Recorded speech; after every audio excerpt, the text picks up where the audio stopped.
Committee member Susan Wittenberg is going to be late.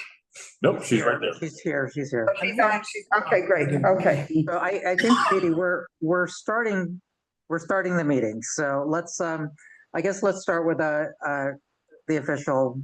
It's 6:33 p.m. Great. Welcome everyone to the first meeting of the CB2 Land Use Committee in 2026. So this is the January 2026 Land Use and Housing Committee meeting. I am Eugene Yu, Chair of the Land Use Committee, and would like to introduce the others on the committee as well, starting with you, Katie. Katie Bordenau, Vice Chair. Laura Gabono. Anita Brandt. Carter Booth. Frederica Siegel. Online. David Gruber. And- Wittenberg. Okay, great. And I see also, I think Susan Kent has joined. She's listed as a panelist. Maybe if we can elevate her. Okay. Okay. Okay. All right. So we have one item on our agenda. First, I want to apologize for zooming into the meeting instead of being there in person. I have a cough and I didn't want to get anyone sick. So it's an abundance of caution. I'm remote. But for the agenda for tonight's meeting, we have a continuation of our discussion that we started in the December land use meeting.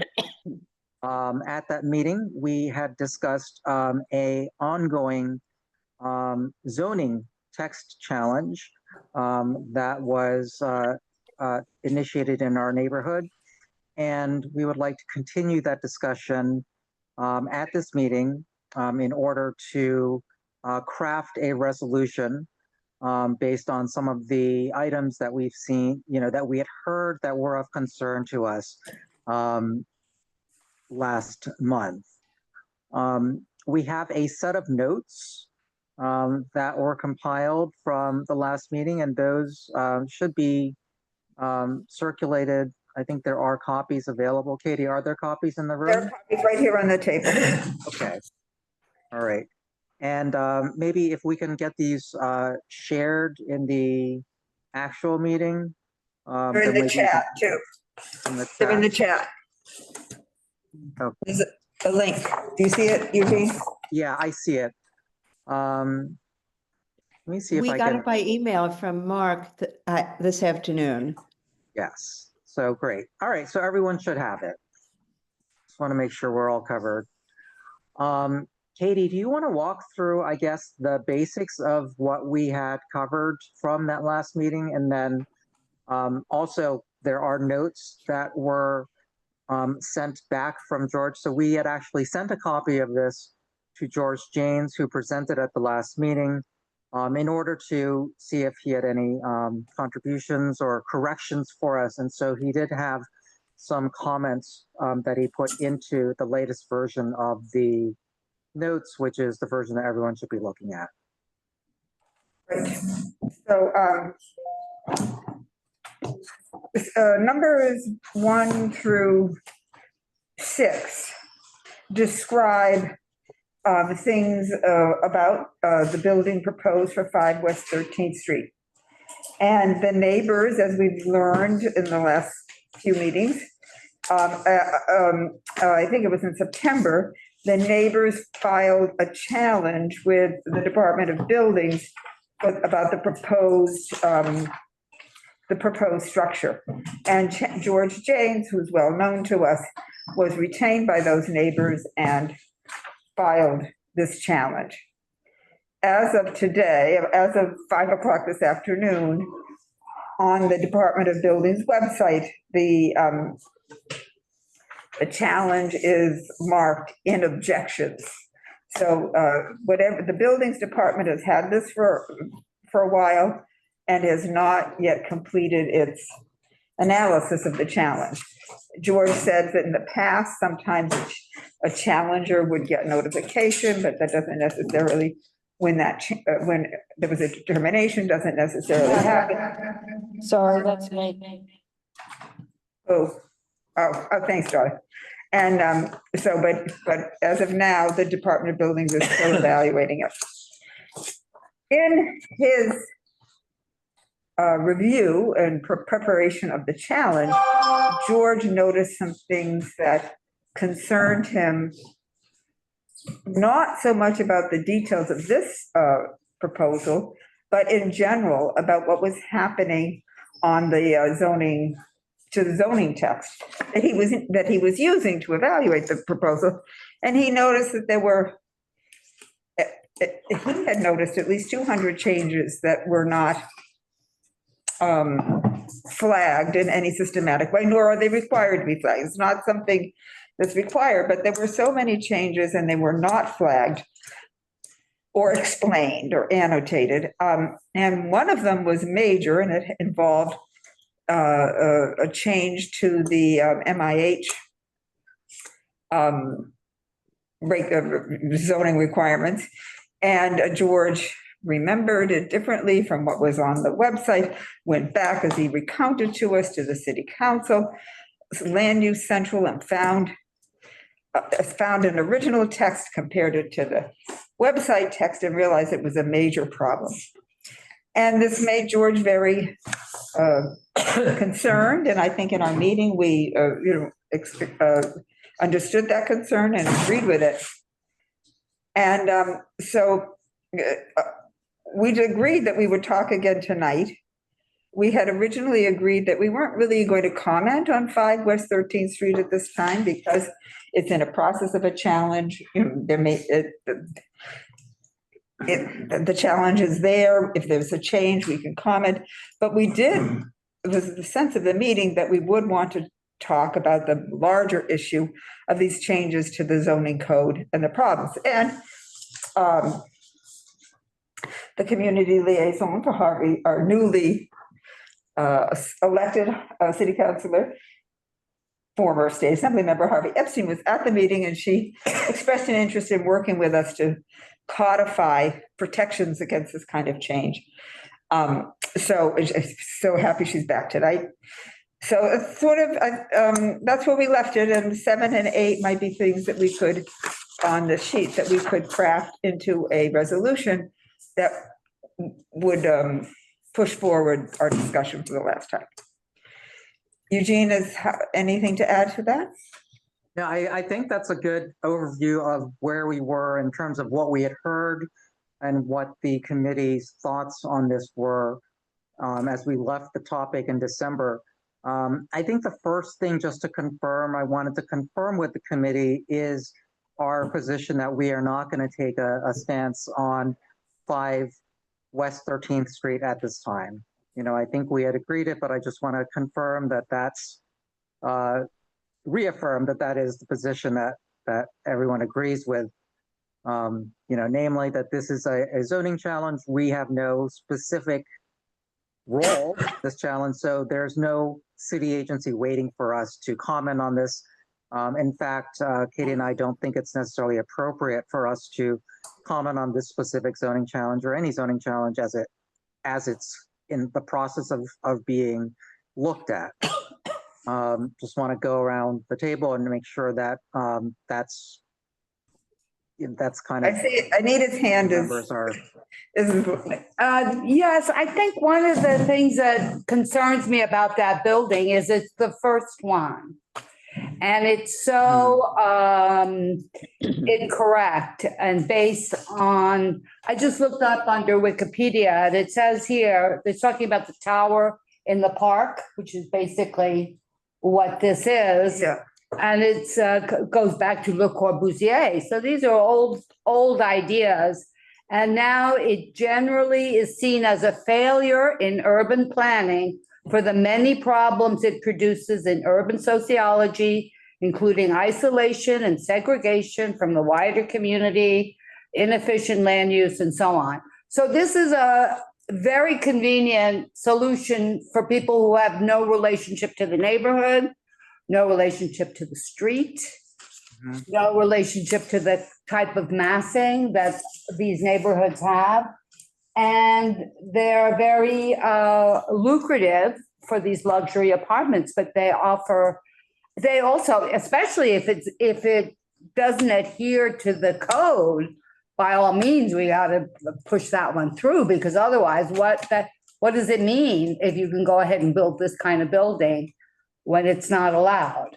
I mean, that's And what I terrible. have to add is that I go by there almost every day, and they are going gangbusters on building that. They're moving ahead. They've got cranes there. They're working. It's not like it's stopped well. It's a challenge. No, it's Oh, gonna that's be interesting. finished. Before this is resolved, we're gonna all be, Well, they have a way to On to go. but another. There's a lot of equipment there, and it's all moving around. yeah, but they don't change it once they start. Right. You can't afford to change it or say, oh, okay, now we're gonna do a low rise. That's not gonna happen like that. It's a simple way to build. That's also the other And thing. It's interesting that the DOB doesn't say, wow, this is being challenged, but there's a stop order. There's no stop order. Well, that concerns me. Yeah. No, but I don't think there would be a stop order while there's no basis for giving the stop order until the determination is made. Right, but they're not, it's So not like, you don't put in a stop order because it was an as of right project that the applicant believes was compliant, and until it's determined it's not, you move along right. project. But then does that mean, I mean, the developer can ultimately race, have a game of racing through and trying to complete this? No, George addressed that at the last meeting. If there are any changes, it's retroactive.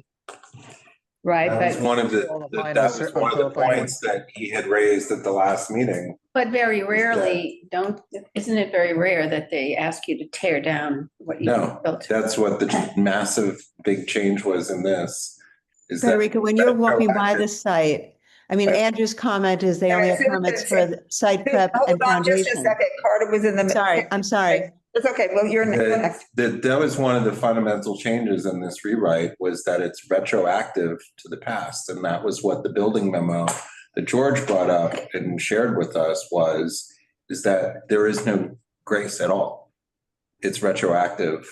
but that's illogical. Somebody's No, gotta I challenge understand. that. So, I I mean, understand, I don't but that's believe what- that can really That's what's, stay. but that's what's written. I also know of some other people not in our board who have developed properties who have had to go back And take. and make changes because of an error in interpretation. And even if it was approved, so. Well, you're taking. Wait a minute, Anita, As- let's let Susan go. The Bowery Hotel. I mean, we knew the Bowery Hotel had to take floors off the top. But, having, Frederica, when you walk by it, just as an observer, I mean, if Andrew's saying they only have permits for site prep and foundations, maybe that's what's being built now, but, we were such shock last month from George, and, this is just so egregious that, but we don't have indication that they're going beyond site prep and foundation. So somebody needs to really be monitoring it in a way. Yeah, Oh, I they're want not- to give Andrew an opportunity he had his, I know we're No, having a good. discussion, but just wanted to get Andrew's, he did have his hand raised from the public. Just so, Andrew, if you wanted to. Sure. jump in. Yeah, no, thank you. And just very briefly, we're definitely keeping a very close eye on it. The neighbors are certainly keeping a close eye on it. They're sending us pictures every day. So far, nothing that we've seen seems to go beyond what is currently permitted, which is foundation work, as well as on-site preparation work. The Department of Buildings has basically given them permits for everything but the building. They also gave them permits for plumbing for a 36-story building, but not permission to actually yet build the 36-story building. So I absolutely agree we should be keeping a very, very close eye on this and continuing to demand that the Department of Buildings give an answer to the challenge. But at least as of this moment, they're only doing what they're supposed to do, which is Department of Buildings hasn't given them a permit to build yet, and they're not building the actual building yet. That could change, but they're not there yet. When you put the foundation in, that's pretty much the building, right? No. Designed for something. Yeah, I mean, they're moving ahead with some. But it takes a lot of work these days, especially with the tiebacks. I mean, the regulations are much stricter after 9/11 as far as the foundations go. So they take a long time. Foundations, just even basic ones for a big building. That may be a risk the developers, I guess, taking then, right? Because if the Department of Building still reserves the right to withhold the final inspection based on their interpretation of the rules. Right. Um, I would say, in my not entirely expert opinion, the foundation probably wouldn't change that much. What's not in dispute is that they can build a building there. What's in dispute is exactly what that building could be shaped like, and how it could be massed. So there's some element of risk they're taking in laying a foundation now, but my guess is the foundation for the building would work regardless of what kind of building they're ultimately allowed to build there. They would spread out the load in any event for the entire lot size. Yeah. And they're taking a risk and they're expecting to go gangbusters, let's face it. It's really not, it's politics at this point. Okay. Yeah, thank you, Andrew. So it is concerning, right? What is happening, and this is the first building of its type going up under City of Yes. And you know, Anita, as you pointed out, it is this type of building that they're trying to build is just not going to be contextual with the neighborhood. And also is not according to the current zoning code. So it is concerning. So how do we want to address this in terms of crafting our resolution?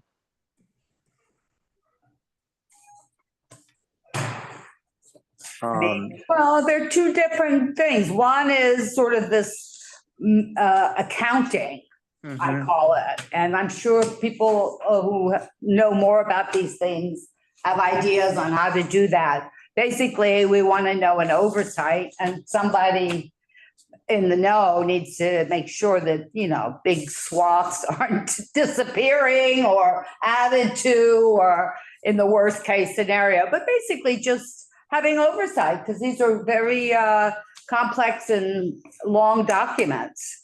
And then there's our concern. I don't know. I think somehow we should express a concern because the foundation's going in and we don't think that the building is suitable for our community. But we just said we weren't going to have a resolution while the challenge is in progress. I know we said that, and that's what we're talking about, whether we should have something, because somehow just waiting seems also very passive. I don't think we can have a resolution proactively because we don't know what they're interpreting. I mean, that's not, Well, isn't that what we the were DOB is not presented looking with? for our input. Yeah. We asked for this informationally. We have no role in this, right? We actually solicited this to find out about it because it's the first project that is being built with some issues around it under the new program. So Okay. that's, you know, we had identified, we had a history of this. I get Well, we had a that. history of this site. I They think talked it's kind of about it. frightening, though. Our meeting is referenced in the zoning challenge, you know, the analysis. That's why we were interested to follow along with this, but that doesn't mean we, you know, what are we going to send the reso to the plan, you know, whoever's reviewing the zoning challenge and challenge what they're interpreting. I didn't seem to be the right.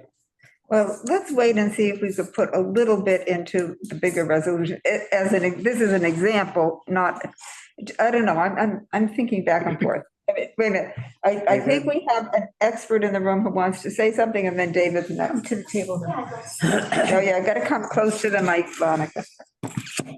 Is it okay if I just, can everyone hear me?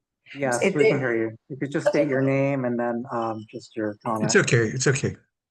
Hi everyone. For those who don't know me, Laptop's in the way of the mic. oh sorry. Hi everyone. For those who don't know me, my name is Monica. I am here from Councilmember Epstein's team. He wishes he could be here himself, but I am here. I am functionally him. So on this matter, we did have a call with the Department of Buildings 2 days ago about this lot, and we asked what the nature of the objection was to kind of get a better understanding. And the Department of Buildings is supposed to go back to the plan examiners to check because this was not something that they were aware of. We're planning to send a letter to the commissioner stating our objections based on our understanding of the zoning at this point. And we have requested the full plans multiple times, and they're not giving our office anything that is not being released to you. Something I guess that I want to raise just after hearing this conversation is also, were you notified of them moving ahead with, I completely understand that the permits were issued for kind of the foundation work. Were you notified of this? It's as of right, so. We are not, no, because it's an as of right development. So since there's an as of right, we don't have, there's no requirement for them to come present to us and inform us. So that is the new world we're living in right now. Okay, yeah, I really personally object to that. And I think the council member would agree that there should still be space for input. This was also something that was raised in our meeting as to how are the community boards supposed to be made aware of the permits that are pending or when foundational work is approved.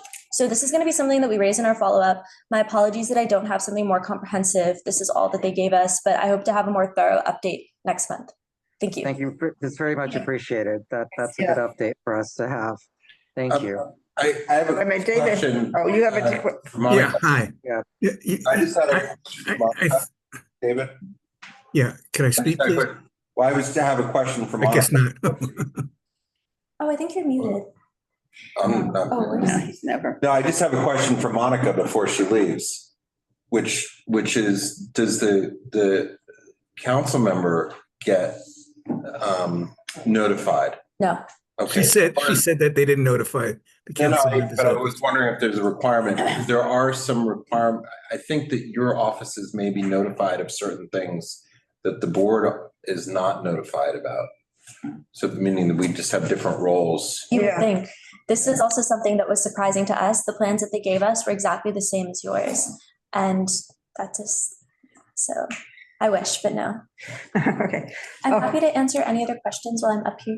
I will also stick around until the end. So if anyone wants to speak to me David, privately. yeah, David, we'll let David speak now. And Oh, of then course, we'll no, get I'm back good. to Thank you all. Thank you. Okay, David, sorry, thank you. Okay, for being patient. okay. I think that Eugene, you made a case that the building, even it being as of right, that we have concerns about the contextual nature of it, the size, the fact that even in an as of right situation in the city of Yes, that the community board has a role. I think that we should, if not a resolution at this point, we should have in our minutes a statement of concern and start building a paper trail of those concerns so that we have something to look back on and put that in our minutes, and we could refer back and say on January 14th in a review, we were concerned. These are our concerns, and then next month, and in 2 months and 3 months, we could enhance and those concerns as we see it moving forward. That's a good idea. Yeah, I think that is a good idea, actually, David. Thank you. Yeah. Yeah. Don't you guys miss me here? Well, We do miss you. okay, that's what I think we should do. Put it in our minutes and let's get a paper trail going. Okay, all right.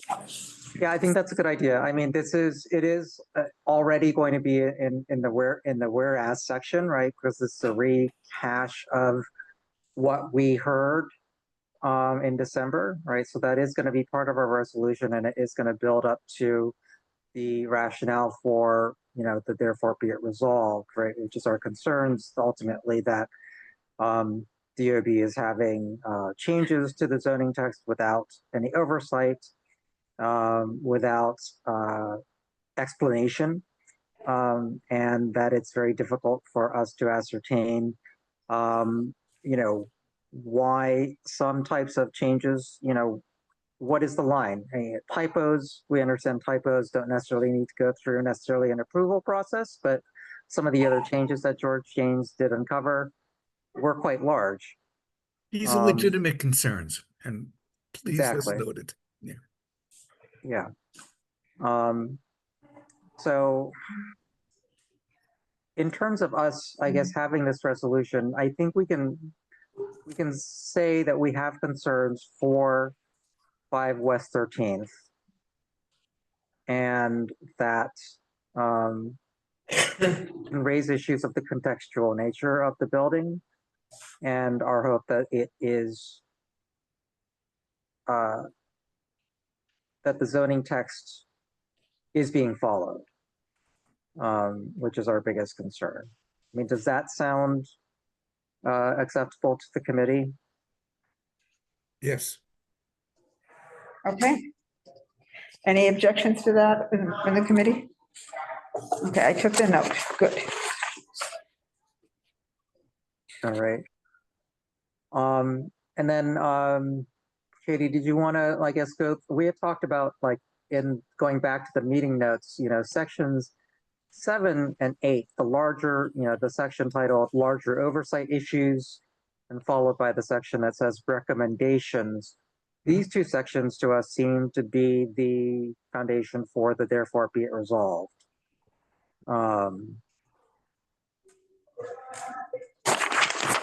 Katie, do you want to maybe go through, 7 and 8, and then we can pick the specific items that we want to have as the base for our therefore be resolved in this resolution?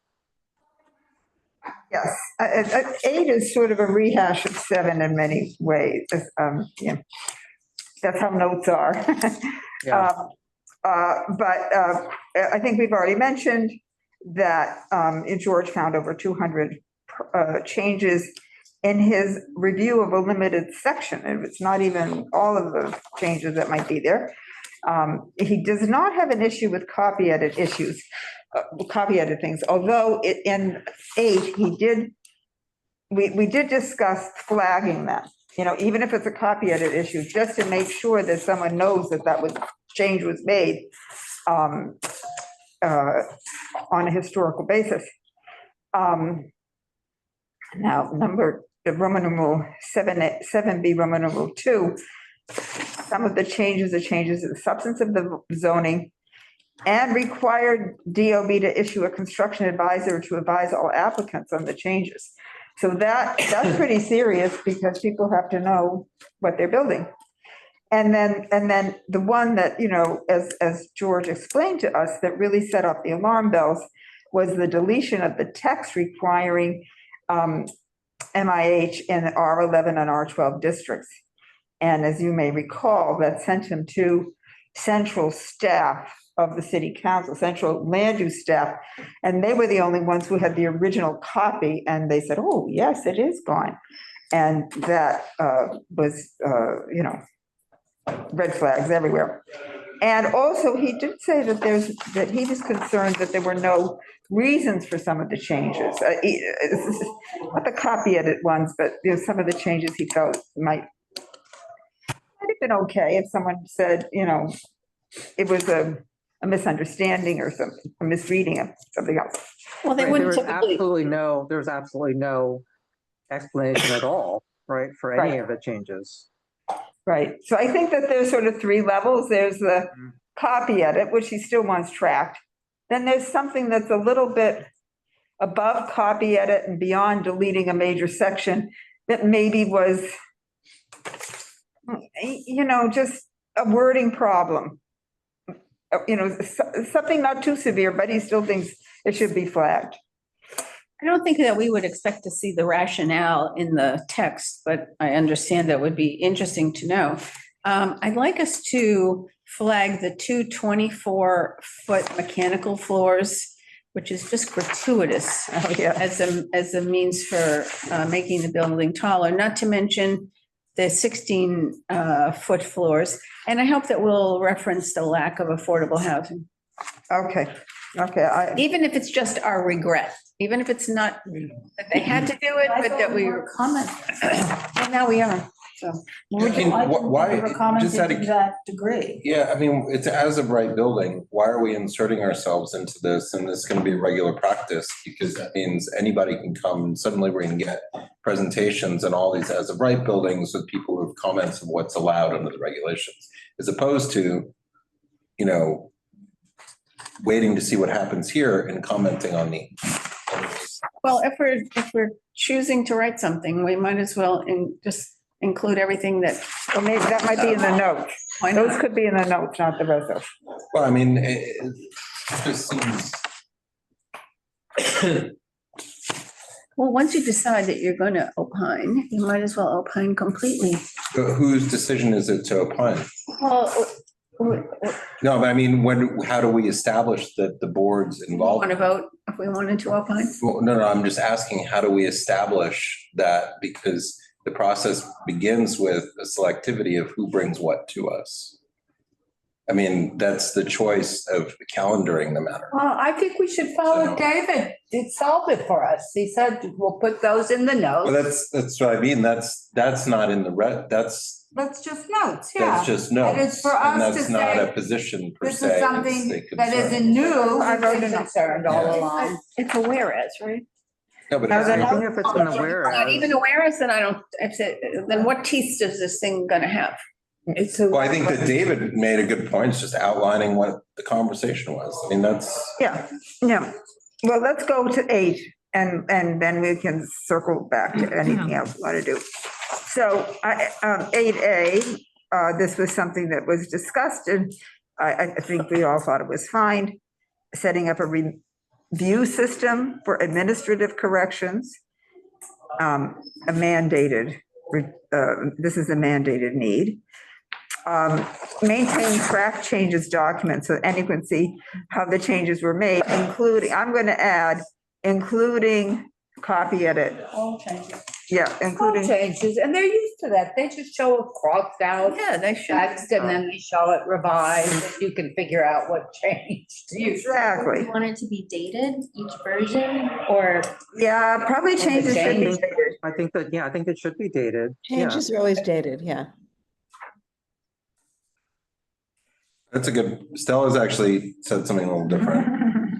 She said you put a full version of each change up, or do you keep a tracked version with the date of the change? Those are two different Yeah, issues, because in one scenario, you can go back to what the full version was on a particular date.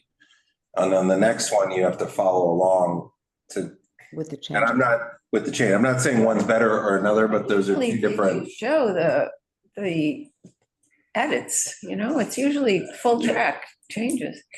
But if it if changes, it's on Word or if it's on PDF, I don't know. That's not what George said when he presented to us last time. He said he had to go back to Yeah, find that's- the date of what the, I'm just saying that that's. let me just have Stella please repeat what she said so that, I was thinking maybe not as much as Carter, but but do we want to know like when the changes were made, thinking about the context, what was going on, when they made that change to help inform us of why?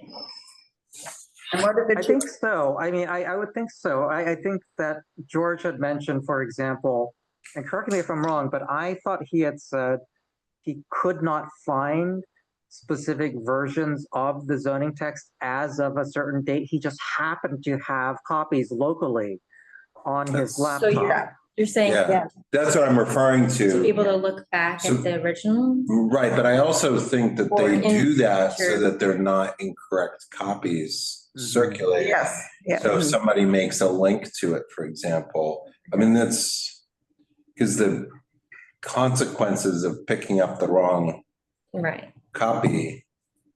Well, but I have, professionally kept paper copies of things so that I'll know what happened on June 1st, because my database is always changing over here, and it would only tell me June 10th, but I want to know what looked like first, second, third, because I'm following data. But your database isn't holding that, so I understand exactly. So Mhm. But you don't necessarily want the old versions available, so they're not. No, I didn't have them electronically. I had them in paper so I could refer to them. You have to keep them separate. So what are you saying? So we need to keep a, a suggestion would be to keep a copy of each dated version History. on a local, basis, not, not. No, I just, there's two different, look. Yeah, it is two it's like whatever it is that you're looking to do, that you're, for whatever you need is different than what maybe should be, right? Yeah, exactly. And I think I know from looking up other things that you get a cross referencing that kind of look crazy and you don't know what What's first? is what, or what was first, or what didn't exist when something else happened.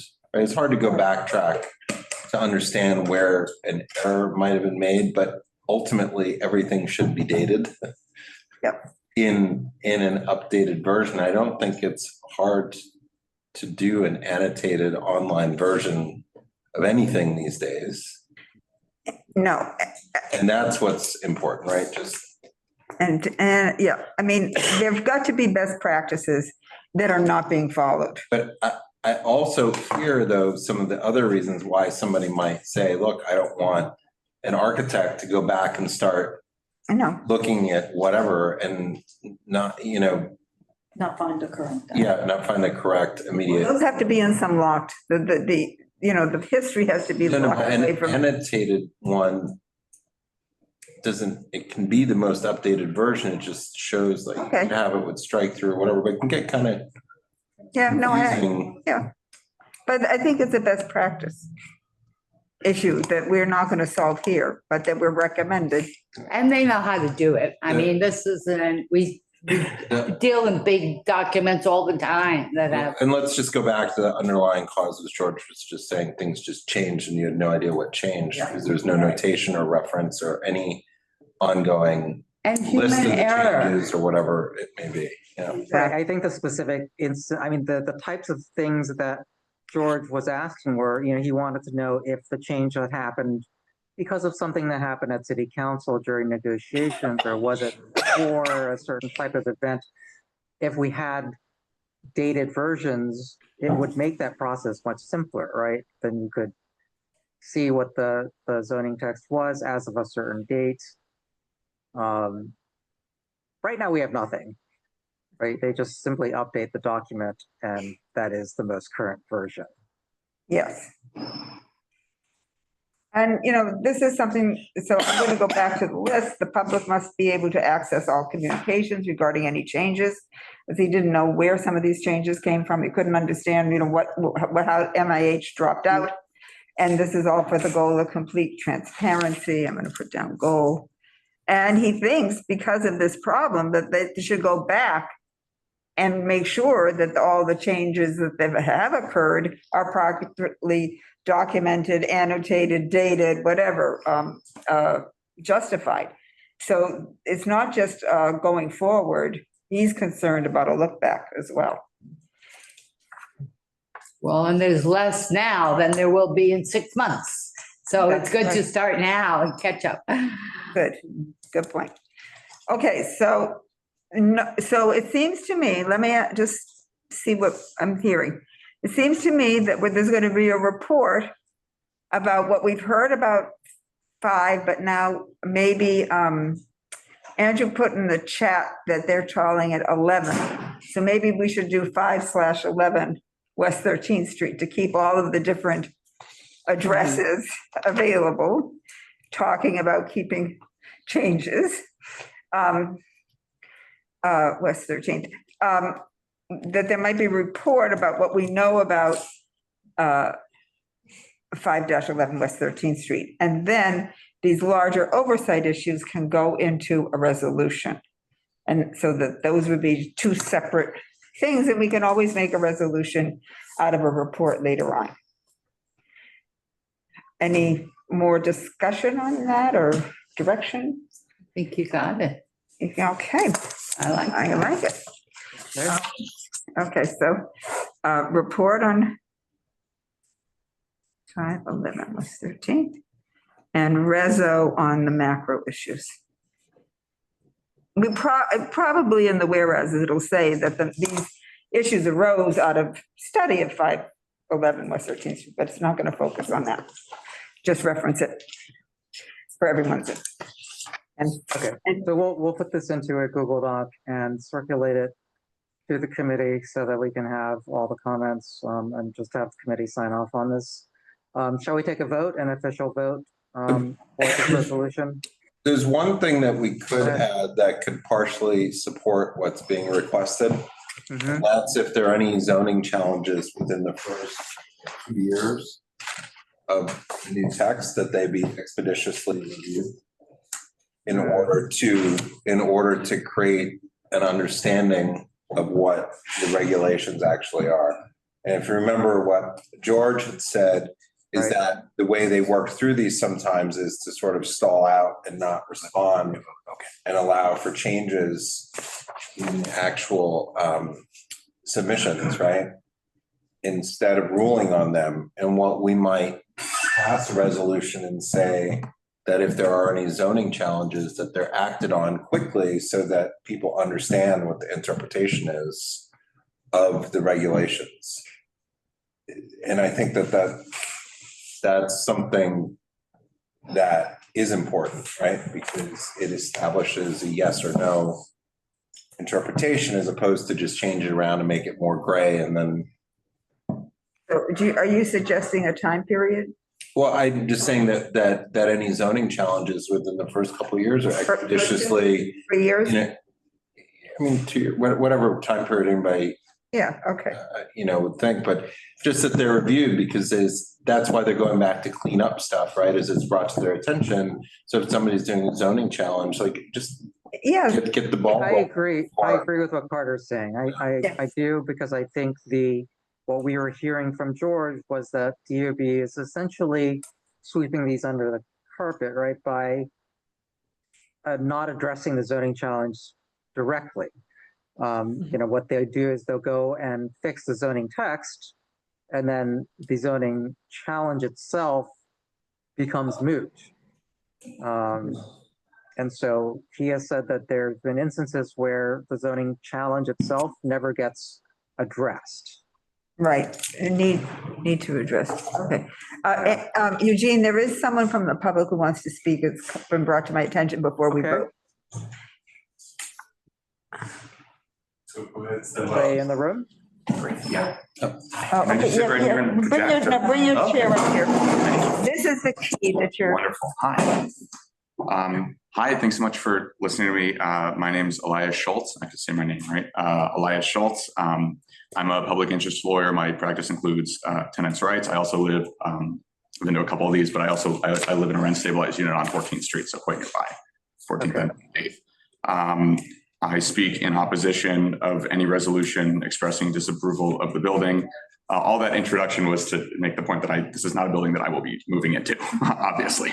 But I oppose the continuous hyper litigating of every story of a new building. We're in a historic crisis level shortage of housing at every price level.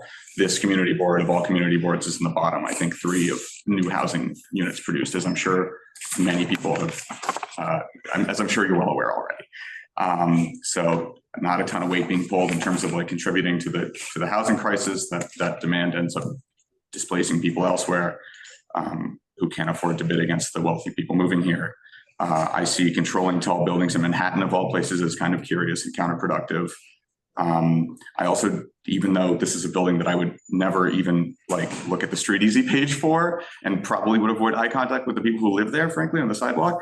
I don't think it's a scandal that someone would build luxury apartments on Fifth Avenue, and from the most recent metric I saw, it's the 3rd most wealthy zip code in the country. It's like really up there, 10011, I believe. The people who are going to be living in this building are going to be able to move to Fifth Avenue if they want to be able to move to Fifth Avenue. And I think if we don't build to meet the increase in demand, they're going to bid up the existing housing stock. causing more displacement, which is kind of the pattern we've seen like over the last 30 years. Architecturally, it's nothing special. I don't think it would be the ugliest building around there. It would be tall, but we need units. And frankly, the building I live in is hideous and totally out of context on 14th. It's 304, 310, West 14th looks bizarre. But if a lot of people got together to oppose the construction of that building before it were built in 1910, I wouldn't have a place to live. So I'd be pretty upset about that. Thank you. Can I ask a question? Can I ask a question? Yes.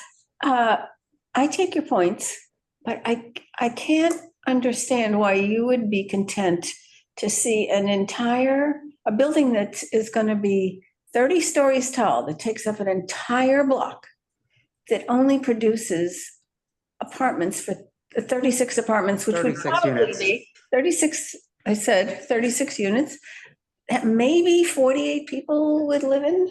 It's certainly not ideal, but it's better than the worst outcome is not building, and then those people bid up like the We're existing not housing saying stock. it shouldn't be built. We're just saying Nobody said we that. want them to follow the zoning. And the zoning. And the zoning would probably produce more apartments. It would Right, definitely. let's clarify, we have never once said at this meeting that we oppose anything being built. We're simply asking for it to follow the existing zoning. Which would result in more units and would probably be rental and would probably include affordable housing from the zoning analysis that we've seen so far. 36 units, I bet there'll be fewer than 36 units. A lot of these buildings get fewer units, not more combined. So what we're asking for is them to follow the zoning code that will result in what? More It's houses. just laid out. And I don't understand what your point is. You want it just to go ahead with less housing units? I think building in more and more levels of dispute. I suffer through various stages of forms of civil litigation every day in my job as a lawyer. And I think building in more and more levels of dispute, more and more hearings and more process just makes the price of making new housing a lot more expensive and difficult.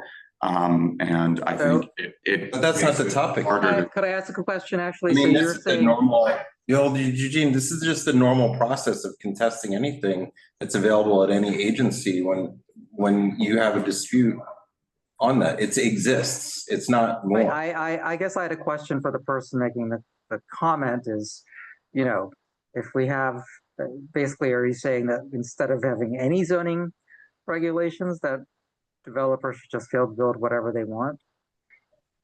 Yeah, I mean, why do we have the zoning code if we're not Why did we gonna fight follow over the zoning text? I'm certainly not proposing getting rid of all zoning. I just think that letters from council members and community pressure and hearings and long letters asking the DOB supporting, which was on the table here. I realize it's not what we settled on. You settled on the resolution, but supporting, a DOB challenge and nitpicking about how many luxury units are in a building extends the process, makes it harder to build housing.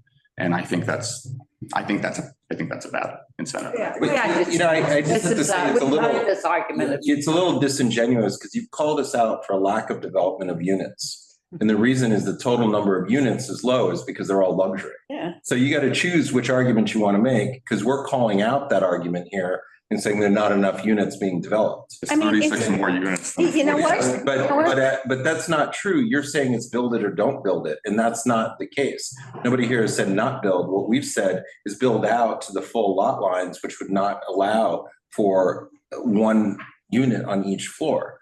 And as a consequence, there would be more units. So I don't understand. You can't have it both ways and say you don't produce enough housing, and we're trying to change that by advocating for more housing and following the zoning code. And you're saying don't do it so that you have less housing because it's better than nothing, but nothing's not on the table. Right, and just So it's FYI. weird. I mean, they are building something, right? I mean, it's a foregone conclusion a building is going up. And none of us are saying, don't build. Right, and my point is, just FYI, when they put in two 24-foot tall mechanical floors, they are doing that to raise the height of the apartments on the upper floors so that they have better views and they can charge more.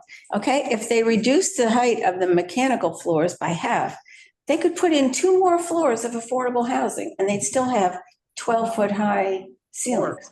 Or I if mean, the this is floors like- were not, or if the floors were not 16 feet high. Yes, right. So if the whole thing is like a slap in the face. We want more housing.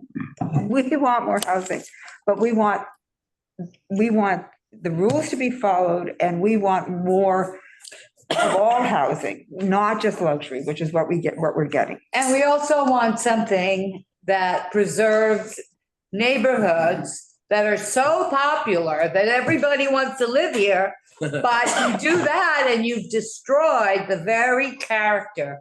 This kind of architecture, the tower and the big open air, whatever, I don't even know what it is, but Plaza Bay. those are not safe.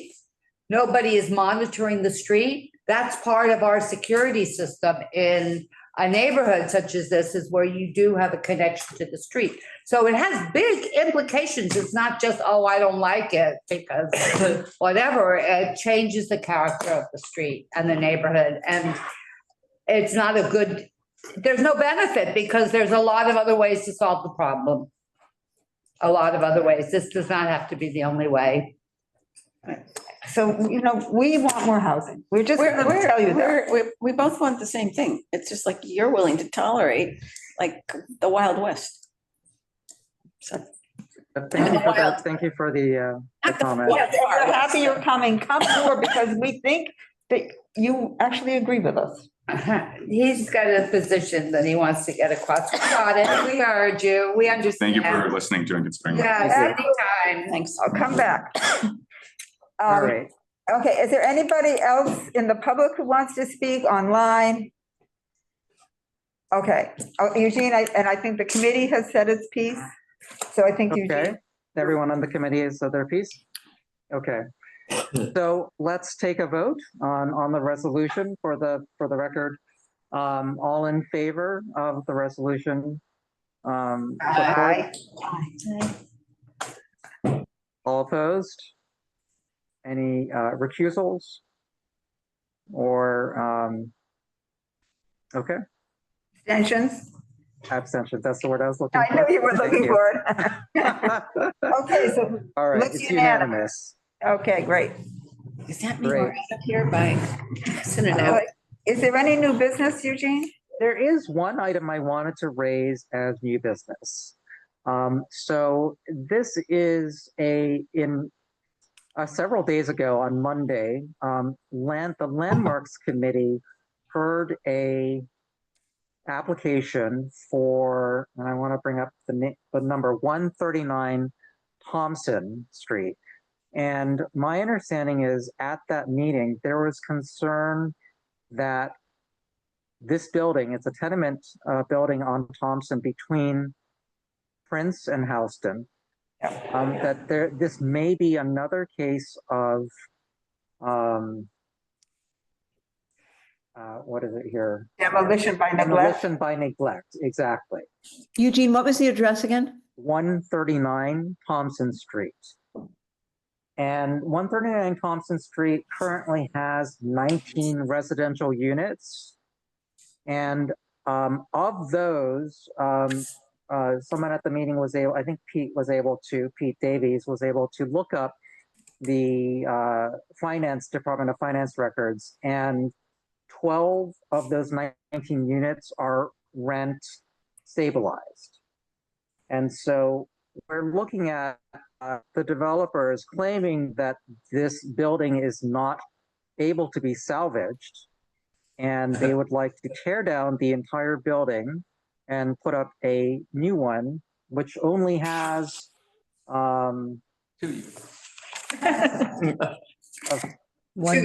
definitely not 19 units.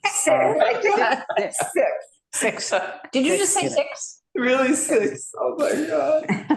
Floor throughs. I think glad, 6, Arturo's. possibly up to 9, at this point, but they need to submit floor plans 139. with the landmarks application.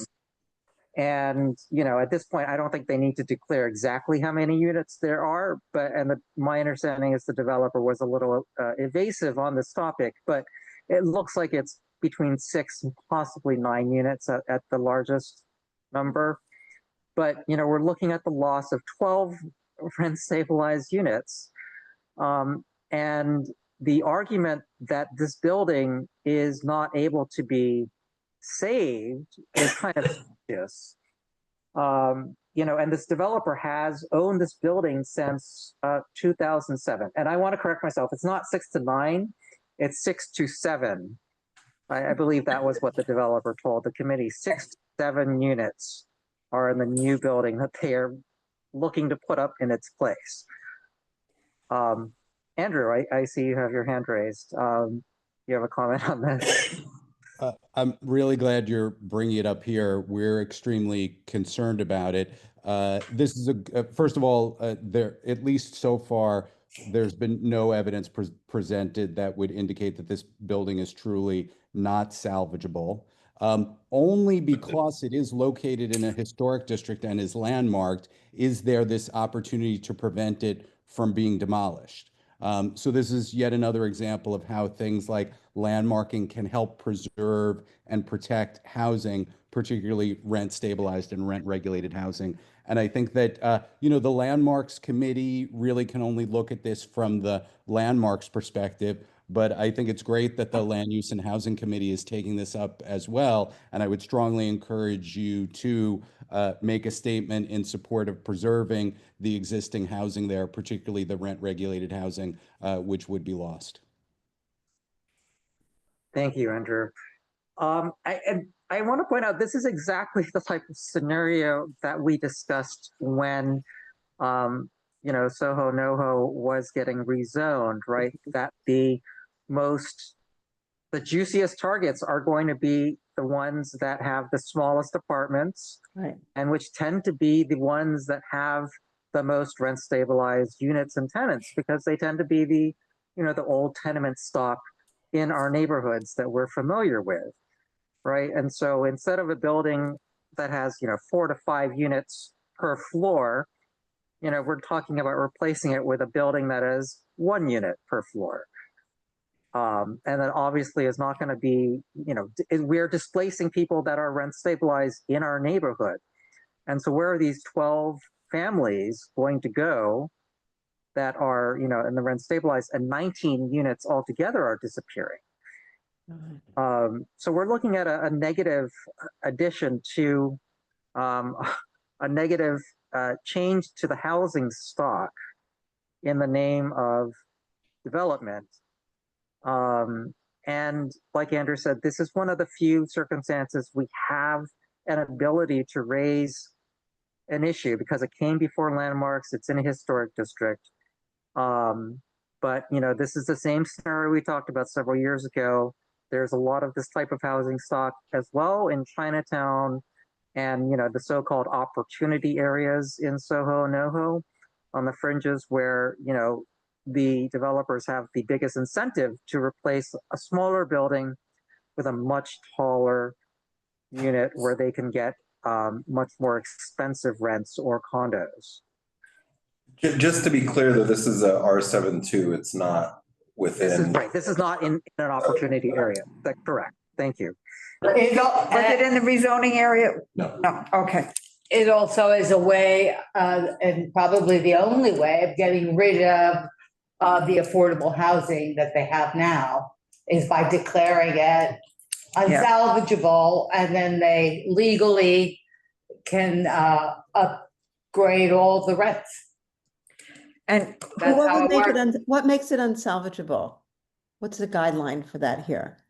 They'll say it's structurally unsound. But has it been declared structurally unsound? I don't know, Andrew, do you know the answer to We don't these have- questions? If you brought to our meeting the paperwork that the Landmarks Committee had, that would have been useful. We'd know a little bit more about the building. I Even if guess- it's only from a landmarks point. It's on the website. Oh. I can send the link. Uh-huh. That's a good point. But Let me, I have to look at the YouTube to get the discussion, but Andrew, can you answer that question? How do they determine the non-salvageable? There's different criteria in terms of what the Landmarks Preservation Commission might say. this is sufficient for us to say it's okay to demolish the building, and what HPD and the city and state agencies are supposed to look for in terms of the criteria for demolition of a rent-regulated unit. It's two different systems and two different kind of oversight regimes. To be honest, I haven't seen everything that this applicant has presented. I've only seen their landmarks application, so I don't know what they would be saying to the city and state agencies in terms of the regulated units. But in terms of what they've put out there so far, it's nothing that's in any way convincing or that is any different than a lot of other older buildings that have, need Yeah. repairs, have, creaky floors, or are deteriorating in some genuine way, but are absolutely able to be restored and repaired rather than demolished. Anita, I'm sorry, I didn't. Yeah, Did you no, wanna add something? no, I think, for example, this building is not a freestanding building. So sometimes freestanding buildings, the structure and the bearing walls start to separate. And then you have a collapse, a possible collapse. Does that happen here? I suppose it could, but it isn't as likely as a building that has buildings on either side, and they're all kind of old and creaky and Holding each other up. sloped, but that's historic buildings. It doesn't make it, but we don't know. We don't know. It's been there for a good long time, but you have to maintain these buildings. And if they've been neglecting it in the hopes that they can tear it down, that's not right either. Do we know which councilmanic district this is in? Who's the council member for this address? Could you repeat the address? 139 Thompson. It's on Thompson between Prince and the house. Marte, it's Chris Marte. Marte? Okay.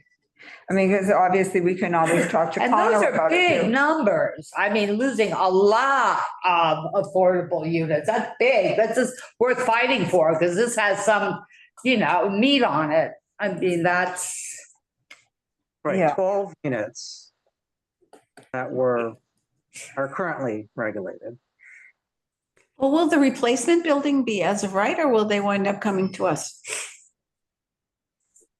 Well, probably that's right, because I can, They're not built, I believe it's as of right from a land use perspective. yeah, because they're not trying to build it bigger than its envelope. Okay. But, they're adding some Juliet balconies, but we don't opine on that. And Well, they're using fewer units. That's the bottom line. Now it's luxury, a one per floor, maybe people buy 3 floors. It's not kind of Those people thing. could be living in the mechanical spaces of the building on 13th Street. thank you. I know, but these are the loopholes that are built in, and sometimes it's okay, but sometimes it's not. And this is one I think would be worth making a fuss about. So are we going to do a reso this month on it, or But what agency would that reso go to? we don't know? Our questions are not landmarkian. No, it's an As of right, Well, so, affordable housing. yeah, so who would that go to? HPD, I think, or HCR. Yeah, what about DHCR? Well, they call it Stella.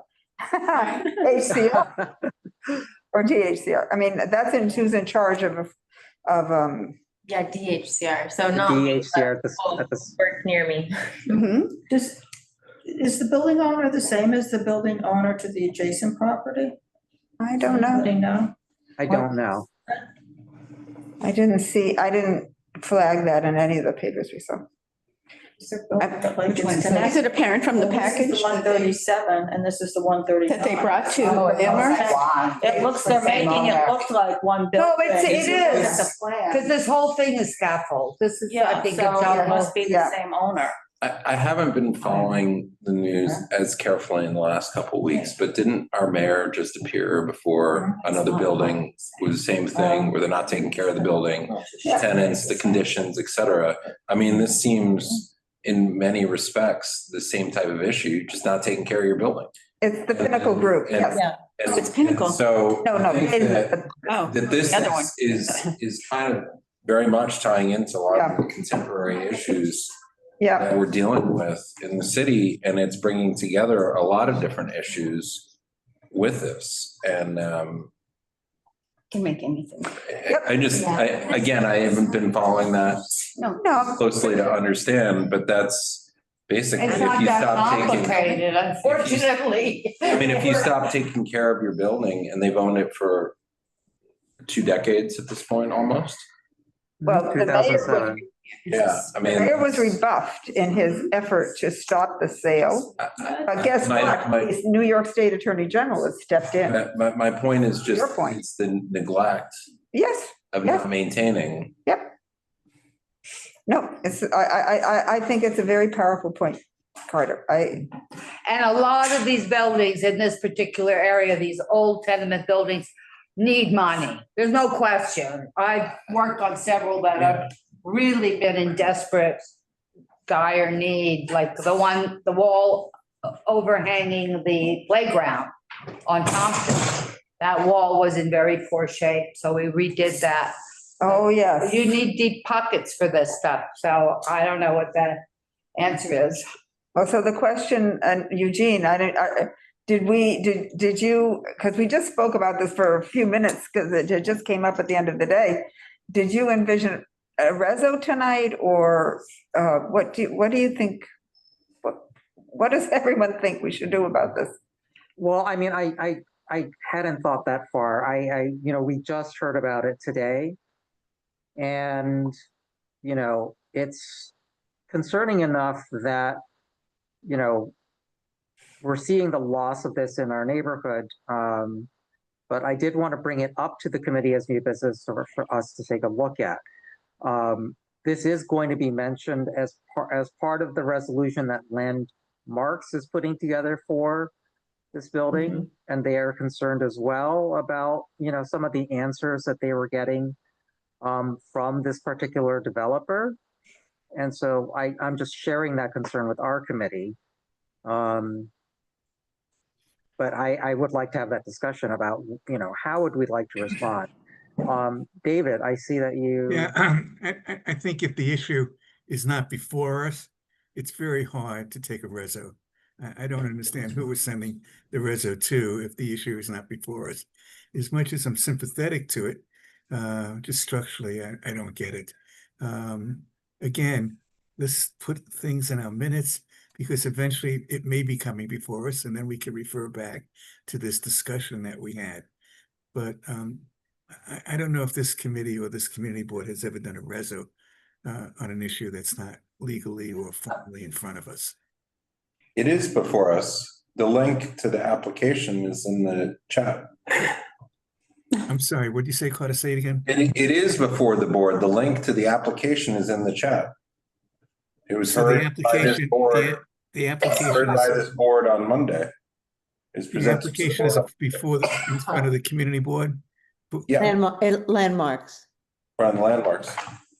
If, then we should have a joint reso with Landmarks, but if it's not before land use, if it's before land law, what's land use taking a reso on? Well, I mean, the reason I wanted to bring this up is because of the housing component to what Landmarks was hearing, right? So this is out of purview of Landmarks. But the loss of the affordable housing. Eugene, I agree with you 100%. I have no issues with what you're bringing up. I'm just trying to figure out if it's not before this committee, it's before. Then where does it go to, right? Well, I think, I just want to speak to that for a second, Eugene, because, we're constantly, in this board constantly has issues with why is the number of housing go down in our board, right? Why is this number going down despite there being development? And this is precisely why. And every juncture, these applications only come before the Landmarks Committee, and we never take a position. So at some point, we should take a position, whether it's on this particular application or a little bit more globally, expressing concerns. And not every situation is the same, but we need to say something. Yeah, Because this is very serious. This keeps coming up over and over and over, and we never take a position and make a comment that the standing position of the board on this matter not on each unique situation, but just generally. And then just as we heard today, oh, you don't produce anything. Oh, you don't do anything. And yet at the same time, we have all these combinations that,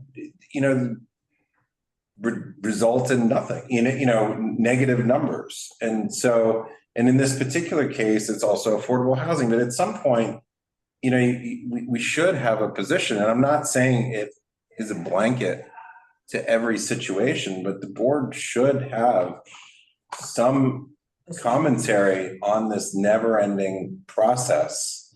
That process, the issues that are coming before one committee that have a result that multiple members of our board through time abstain or vote against, applications for, we don't comment on them, we don't bring them up, we don't, sometimes Landmarks wants to talk about it, sometimes they don't, even if it's not in their purview.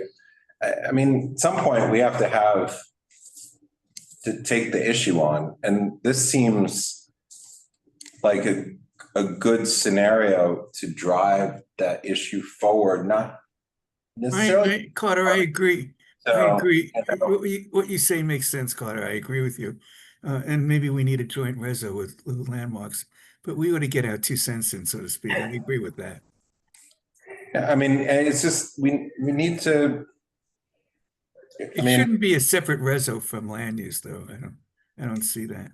Well, whatever it is, I just think that that's what it should be. Of driving this conversation to have, and I'm not, look, just looking at the presentation, there's some extreme situations in this building, and whatever those are, whatever it may be. But with that said, it keeps coming up that our board doesn't have a position, again, on all these combinations of units. And I agree with you, man. And actually, in this case, I think for me, it's a little harder in the townhouse scenarios to make a comment, but when we're losing a dozen rent stabilized units, and it's a large multi-family home building. Yeah. Originally built as a multi-family. It seems that It's designed to be a tenement to house a lot of people. The consequence of all of them is the loss of housing. Yes. And again, it's not each individual situation, because look, this can be a million. Yes, but this one, okay. So if we can't do a joint because we don't have a joint meeting, can we craft something? Well, is this, I mean, just going back to David's point, are we taking a position on this specific one, or are we having a larger discussion and this becomes a topic for?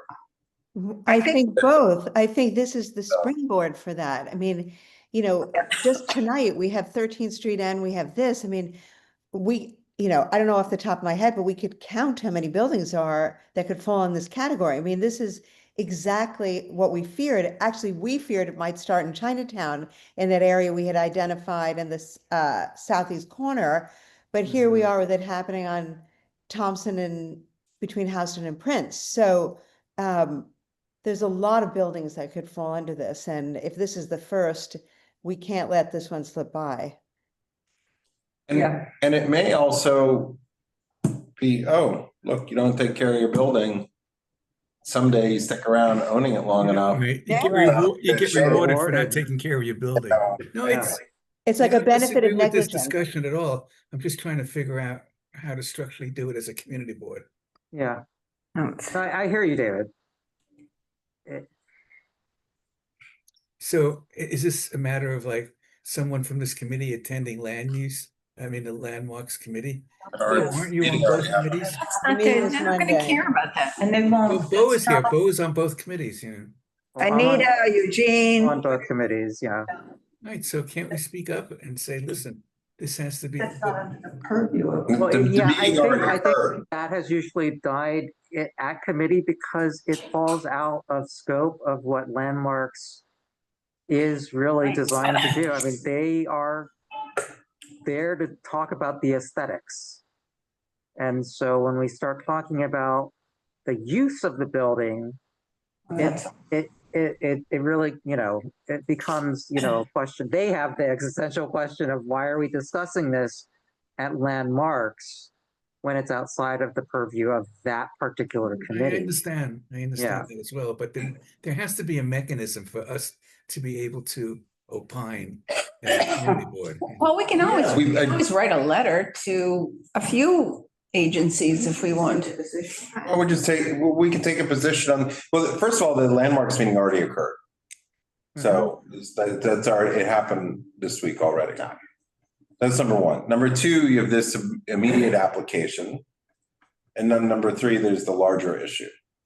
So those are the three. Yeah, well, the larger issue, I mean, what I'm hearing is that this was feared.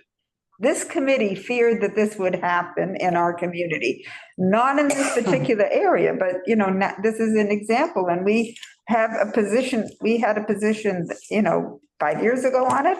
And now we see it's happening again. I don't see why we don't use this as use that as our springboard. And this sort of mantra, LPC never takes into account use is not true, because we watch them timeless again and again have conversations about, it's a store, so they should have this or whatever it is. Well, so there's this common, there are tangential issues that seem to sway LPC. The commissioners, so I don't know, I mean, there'd be people in more. the building aware that this I is don't watch happening? all the meetings, I've just seen for some examples. And I have to get permission to tear it down, or don't they even need permission? DOB has pretty strict. So then we should be running to the. And landmarks.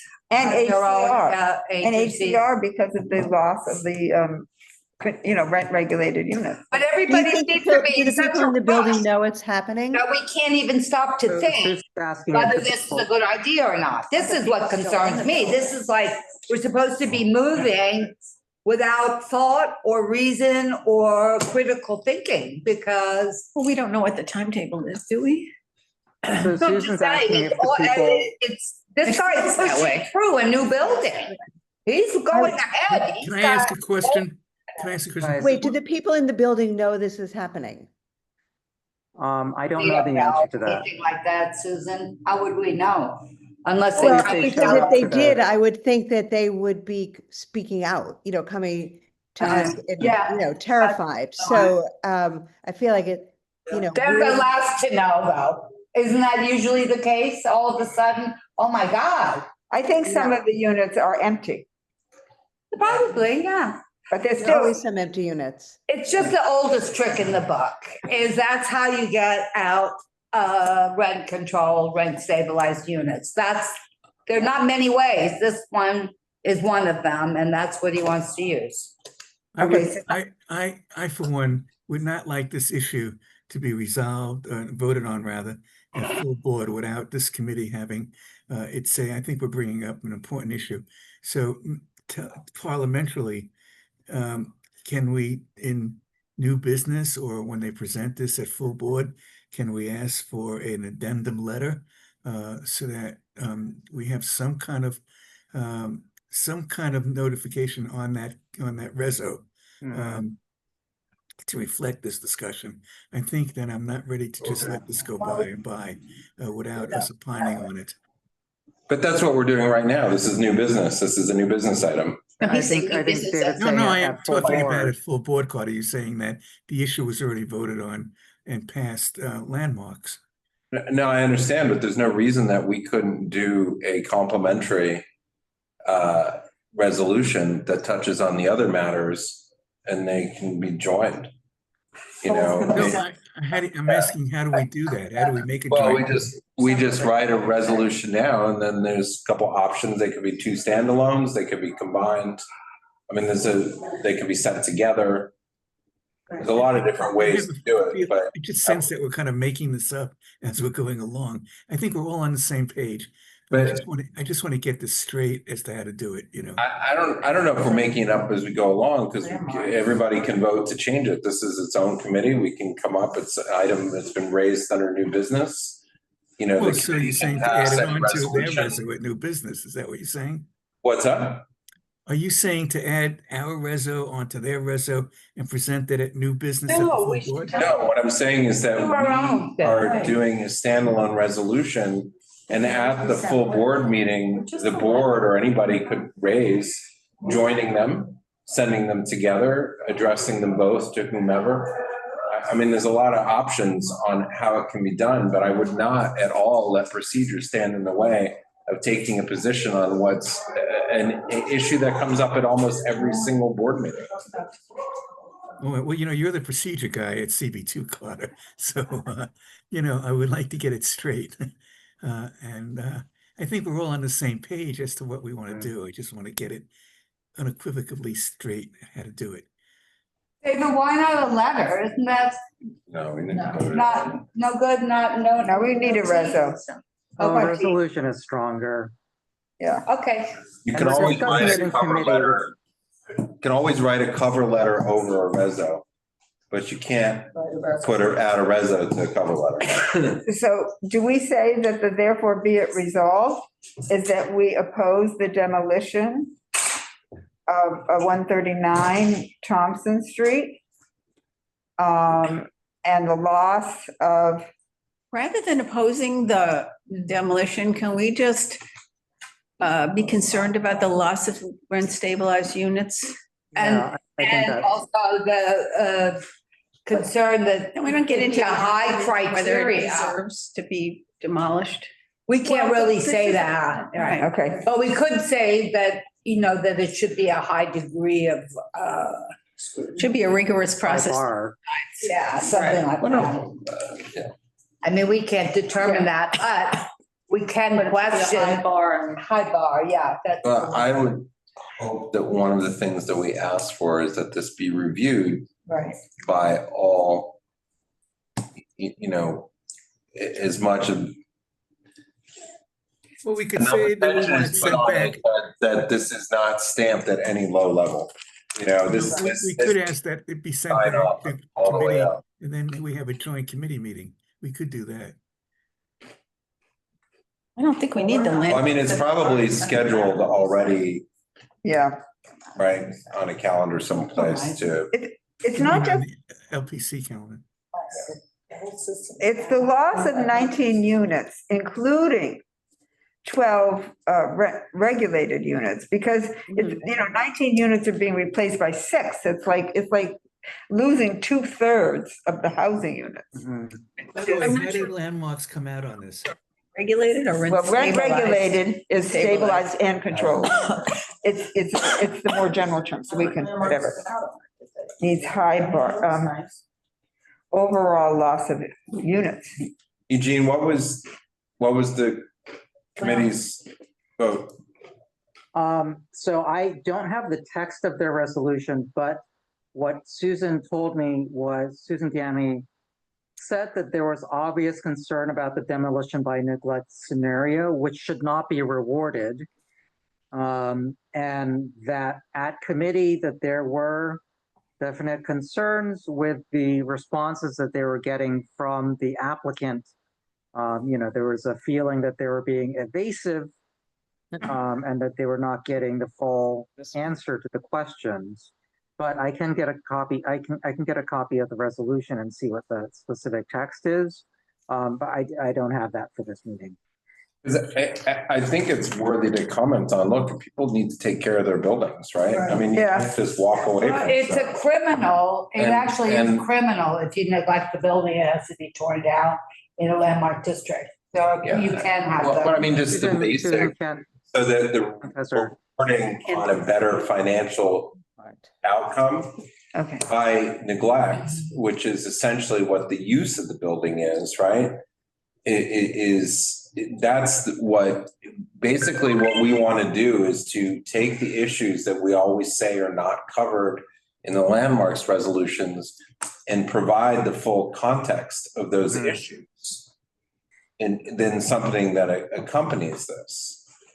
And it could be combined into a fuller resolution that's sent to multiple people so that that is part of our contribution on our commentary to LPC, even if they choose not to they can choose what parts of the reso to take, but that's one way of doing that. Or it's a separate one, that could go to DOB. And, as far as the criteria, look, if you don't take care of your building, you don't just get to take it down. I've owned it since 2007. Up to 2007. And that's. Susan Kent had her hand up too, or had her hand up. Yeah, it's not just the loss of housing, it's the idea that the new building will be catering to a completely different demographic. It's like they're in a completely different economic strata. And it therefore goes to undermine the diversity of our community. And it's increasingly just for those at the top of the ladder. And if we're talking about qualities of our community, the people that are pushed out should be considered part of that. Right. Yeah. Can I just ask, there are lots of former chairs in this meeting. What could happen at executive to help us with this resolution? I mean, Why do we need anything? We don't, I I don't think know, I'm we just only need asking, executive because it if will we be didn't discussed. address it at committee here. No, what the executive committee can do after both resolutions are created is to have a conversation on a potentially proposed course of action to recommend to the full board. Yeah. Which would be a smoother way to introduce this at full board instead of starting that conversation from scratch. But I don't think we have to worry about that because we're meeting, we're voting, we're writing a resolution. We're entitled. It's not like we want. No, you're missing the point. I'm It's saying procedural. Your charter's right. combine them or whatever Don't worry about action we it. would They're going want to. at full board. I mean, look, and the reason Katie's asking us is because if you're trying to run a meeting where you have 40, however many people are on the board right now with all their opinions without a course of action, that's not really a great way to do it. It's better to give them some options Of course. on how we go about doing it. And that's why you would discuss it at exec as Okay, far but as. the landmarks committee's resolution is going to go to the landmarks committee, right? Maybe our resolution will go to the landmarks committee, but that's the least likely agency. It's more the housing agencies that we talked about and DOB. So I don't see this. Well, you combine the resos, that's what we talked about. I don't think we have. And the council member. Let the office figure out how to do that. What do you mean? Well, they either Board put has it to in the vote on same it. envelope or they put it into. No, we can envelope. combine the resolutions into one resolution, and that's an action that the full board can take. I know, but the only agency that the landmarks one will go to is landmark. No, you missed my whole point. We would have one resolution that combines parts from this committee and landmarks. I guess I would vote against one resolution then. No, that's 40. Carter, I like your idea of handling exec. Yeah. I think it's a good idea. I also just wanted to say, I mean, when you looking at there's a lot of lending activity on this building as well since 2007 on Acris. So, what was happening? A little bit of a cash out. Well, I don't know. I have no idea why. I'm just saying I see, multiple mortgages that are. So, can we craft the reso? And let's move forward. Just a question, is the landmarks meeting on the calendar for tomorrow not happening? It is, Carter but says it happened this was calendared for the Monday landmarks meeting. So on Monday, they had an extra meeting. And it ended up, the only applicant they heard was 139 Thompson. I Okay, think originally there was going to be another applicant, but they withdrew at the last minute. Is But the the meeting, regularly scheduled landmarks meeting is going tomorrow, but this isn't on the agenda for that meeting. Well, is it also possible, Carter, that we can write our reso and then at the exec meeting, we can ask them, how do they think is the best way to handle it? I think we could do that. I mean, and have exec either direct us to merge it into a single resolution. Yes. Or No. Exec just provides some guidance on options of what to do with the two at full separate board. resolutions. Okay. I just, Not necessarily to write, I mean, it can. I didn't say that. I Suggesting. said exactly what you just Saying, said. responding to what Eugene said. But he said what I said. So Okay, can we craft it? Yeah, I have a lot of points. I think if you've given all the points that you want to give, And you can get a copy of landmarks just to further inform you. we can ask for, it. Yes, yeah. We've seen the papers, but I haven't seen, and I've seen the, Good to see their resume. yeah, I didn't see the reso, but I saw the packets this afternoon. Okay, get landmarks. Okay, get landmarks reso. Eugene, is it ready yet? I mean, I will ask them for a copy. thank you. Yeah. Okay. Okay. I think we're done here. Well, we have to vote. We do have to vote on this. Okay. But it'd be broad enough also that this is an ongoing issue. Ongoing issue. I think that we probably want to come back and, from my point of view, and have a fuller discussion about that. But we can say in this that it is an ongoing issue. And, we want to address it more fully. Both of our resos are going to fall in that bucket.